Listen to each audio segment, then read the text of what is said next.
Kembali pembahasan di dalam kitab Syifa'us Sagim yang biasa kita insyaallah rutinkan setiap Lailatul Jum'ah setelah kita membaca Maulid Nabi SAW, dan kita bahas dengan kajian hadis dari sabda-sabda baginda Rasulullah SAW.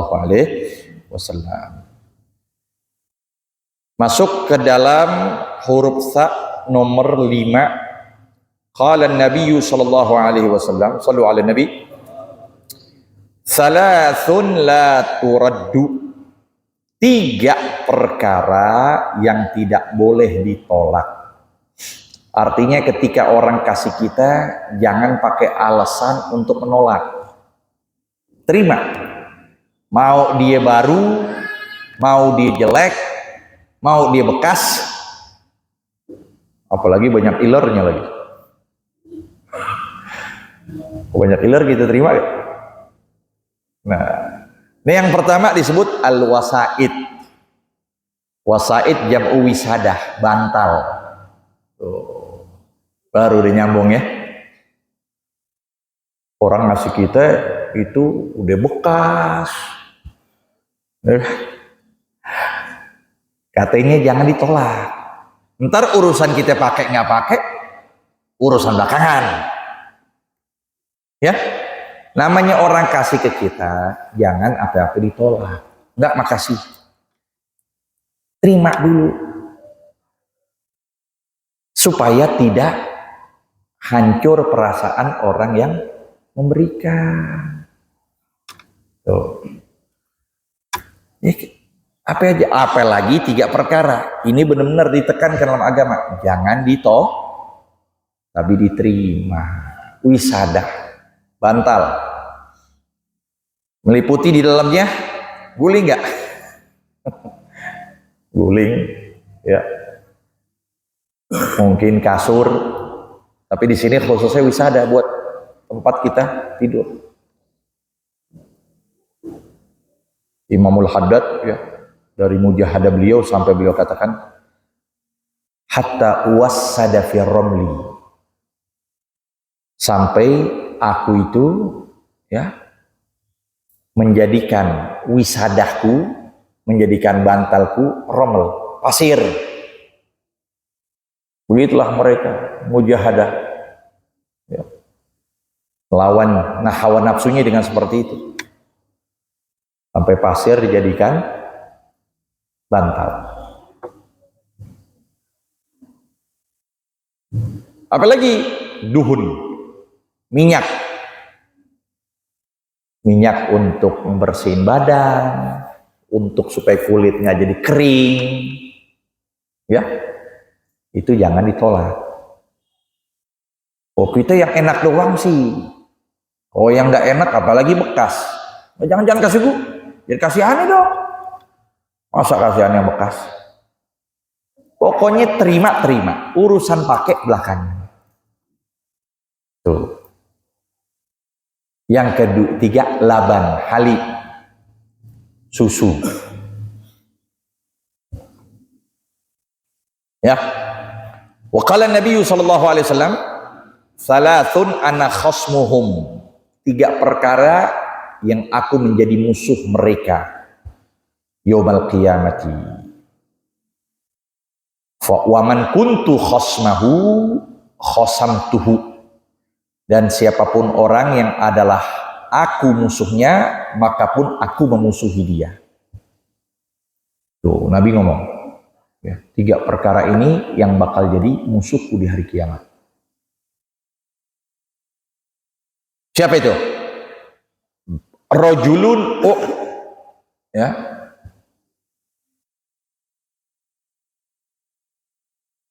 Ini kayaknya bukan ana di sini. Kayaknya hadits qudsi nih, bukan Nabi. Oh iya benar tuh. Wa haditsun qudsi di akhirnya. Jadi bukan Nabi tapi Allah. Kalau hadits qudsi berarti Allah berbicara melalui lisan baginda Rasul. Itu hadits qudsi. Jadi kalimat-kalimatnya, redaksinya itu dari Nabi, nggak pakai perantara malaikat Jibril. Itu kalau hadits qudsi. Tapi kalau Al-Quran dari malaikat Jibril dikirimlah itu ucapan kepada Rasulullah. Nah, itu bedanya. Kalau hadits qudsi langsung Nabi mendapatkan langsung dari Allah. Nah, itu hadits qudsi. Kita bakal bahas nanti di mustalah tafsir, pembahasan tentang ilmu tafsir, kita bahas itu. Nah, Allah nyatakan salah satu 3 perkara ana khasmuhum, aku yang akan jadi musuh mereka. Pertama apa itu? Rajulun u'tiya bi. Seseorang yang diberikan dengan sebab bersumpah akan namaku. Ya, dipakai dikit-dikit sumpah. Wallahi ane ini ya butuh uang itu. Wallahi ane butuh itu. Orang jadi kesian sama dia, ya udah deh. Nah, ya kan? Wallahi aneh nggak lakuin. Nah, ngucapin ucapan menyalahi sumpahnya. Wallahi demi Allah aneh nggak lakuin. Wallahi aneh ngelakuin, padahal nggak ngelakuin. Jadi orang kesian sama dia. Jadi orang buat kesian. Jadi orang kesian dengan ucapan wallahi, karena pasti orang bakal percaya gak? Percaya. Kalau dia mau wallahi kan bahaya ini, besar nama Allah. Semua qadara. Kemudian dia khianat. Ya, wallahi aneh butuh buat keluarga anak. Kesian, kita kasih aja tuh uang pikiran buat keluarganya. Taunya dia minum khamr. Taunya dia main judi. Nah itu, ya, kalaupun kejadian seperti itu. Nah, kalau sudah begitu katanya, itu berarti yang aku jadi musuhnya. Aku yang akan jadi musuh dia. Makanya jangan biasa dikit-dikit sumpah. Taunya orang bohong dikit-dikit sumpah. Wallahi. Uang 10.000 aneh mana? Wallahi aneh nggak lihat. Lihat. Ya, Imam Syafi'i nggak pernah mengucapkan sumpah, padahal beliau imam mujtahid, nggak dikit-dikit ngomong sumpah. Ya, sampai beliau katakan dalam hidupku nggak pernah aku sumpah demi Allah. Karena orang kalau dia tahu jujur bakal orang percaya. Tapi kalau orang bohong, sekali 2 kali kesananya susah masuk ke hati. Ya kan? Kepercayaan kepada orang itu penting. Jangan sembarangan. Jangan kita itu gampang bohongin orang. Kepercayaan sama orang itu besar, mahal, bernilai.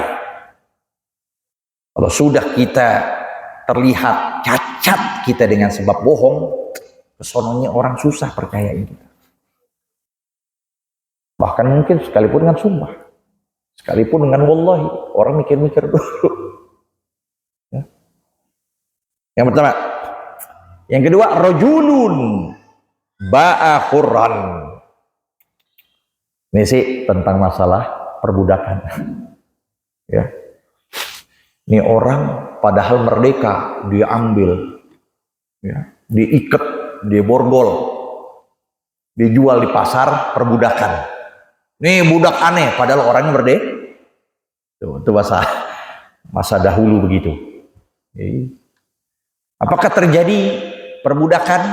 Nah, pada zaman saat ini bisa dikinayahkan, bisa digambarkan bagi mereka yang memperbudakkan orang tuanya. Itu bisa terjadi. Mungkin dahulu budak ada, tapi sekarang bentuk muamalat manusia sama orang seperti seakan-akan dia menganggap ibunya seperti budaknya, bapaknya seperti budaknya. Ya.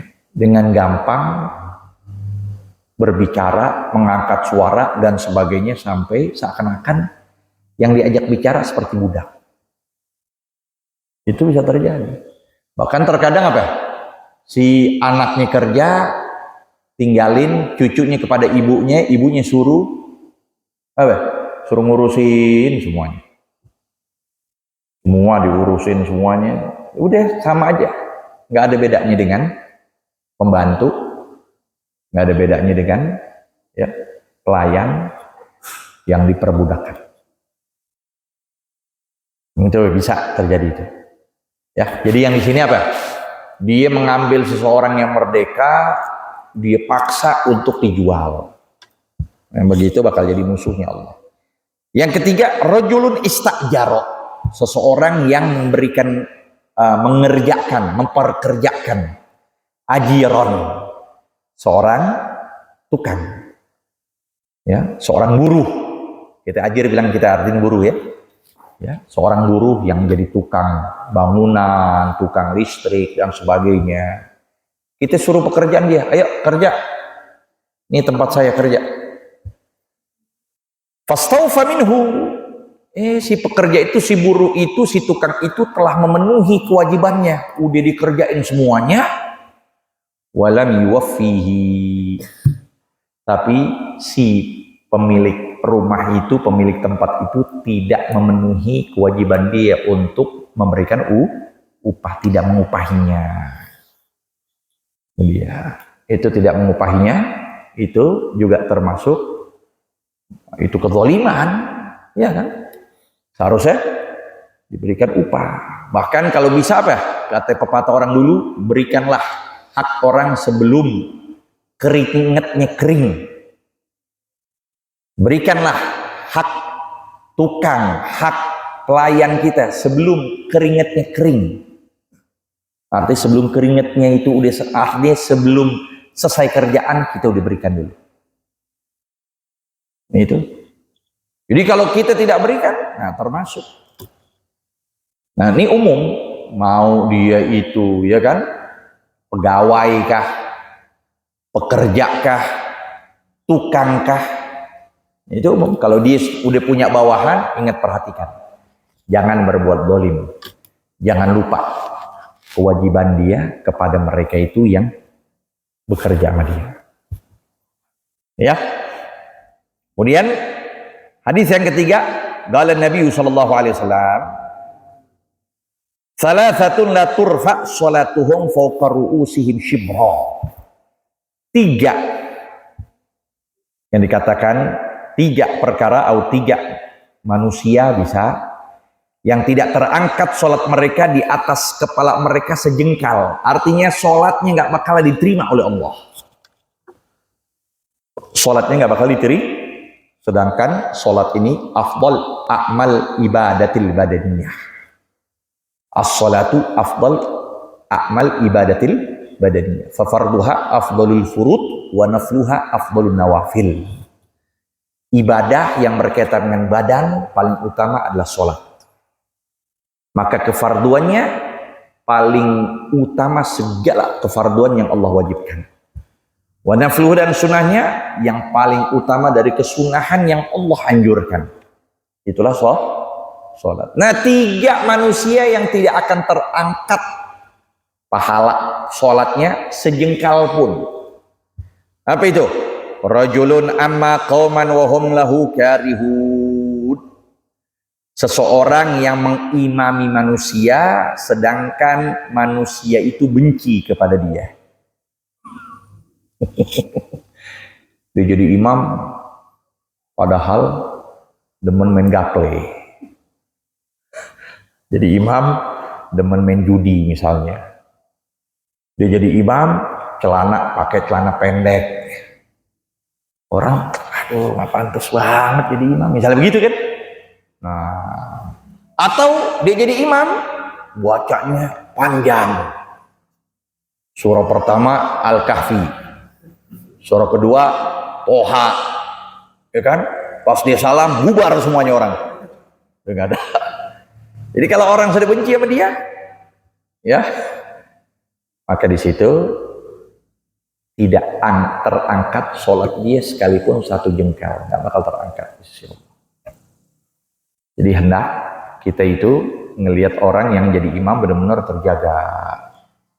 Iya, dia yang terpilih dari bacaannya, dari zuhudnya, dari fikihnya, dari semuanya. Ya, melainkan memang ada beberapa sholat yang memang dianjurkan untuk kita panjangin.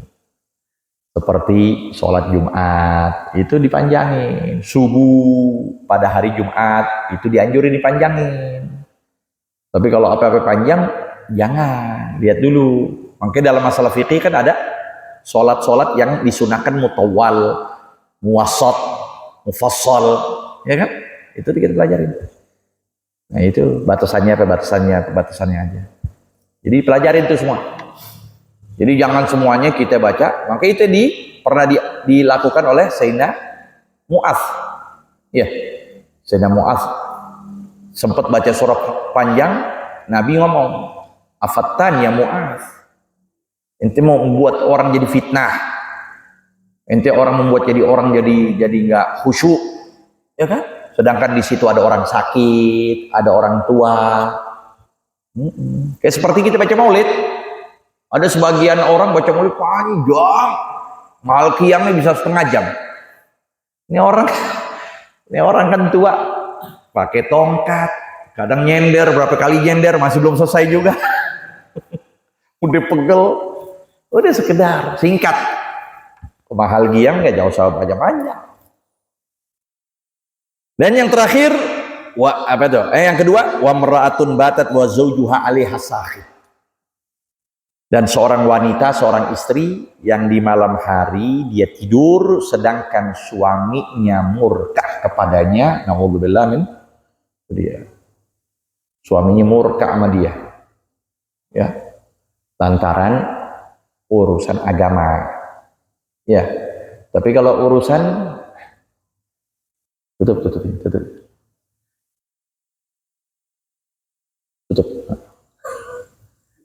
Oh enggak nih, pendekan.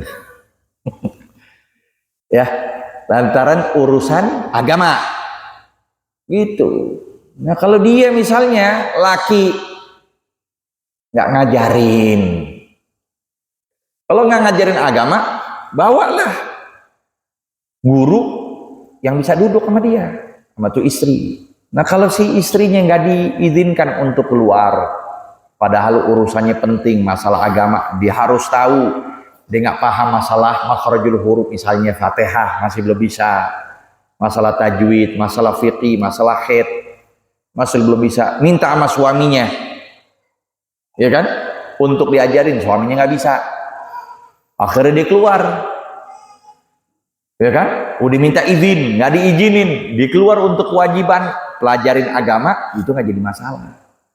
Sekalipun suami ngomong, "Ane murka sama anti, ane nggak ridho sama anti," tapi kan ini urusan agama. La ta'atal makhluk fi maksiatil, tidak ada ketaatan kepada makhluk selama di situ kemaksiatan kepada Allah. Dia nggak tahu urusan agama yang penting-penting, kenapa nggak diizinin? Nah kalau begitu lain urusan. Tapi kalau udah dikasih semuanya, dia keluar tanpa izin suami, ya kan, dia duduk kepada si fulana, dia ngobrol begini begitu, bikin fitnah dan sebagainya. Nah suaminya jadi nggak ridho, nah itu yang bahaya. Nggak ada urusan kenapa keluar tanpa izin suami. Nah begitu juga. Artinya ini nggak sifatnya hanya izin aja, apa aja yang membuat si suami jadi murka, padahal ini sudah jelas, ini sah atau ini dibenarkan dalam agama, sampai suami murka. Nah itu yang membuat katanya sholatnya tidak akan diterima sekalipun sejengkal, nggak bakal terima. Dan yang terakhir, akhwani mutasarrima, dua saudara yang saling yang saling mutaqati'an, saling berputus silaturahim, dia putus hubungan. Dua saudara yang saling putus hubungan, itu dia. Mau saudara seagama, dia putus lantaran itu tadi, bukan urusan agama, urusan dunia sampai diputus, ya, urusan warisan sampai nggak ketemu, saudaranya udah 2 tahun 3 tahun mungkin. Nah ini yang naudzubillah nggak bakal diterima apapun ibadahnya, sekalipun sholatnya 1 jengkal nggak diterima sama Allah, ya. Sampai orang yang berputus silaturahim, dia mati di dalam Ka'bah, nggak bakalan diterima segala amal ibadahnya. Bahkan dapat predikat mal'un. Na'udzubillah dilaknat. Dia sekalipun di dalam Ka'bah ya, ini bukan luar Ka'bah nih.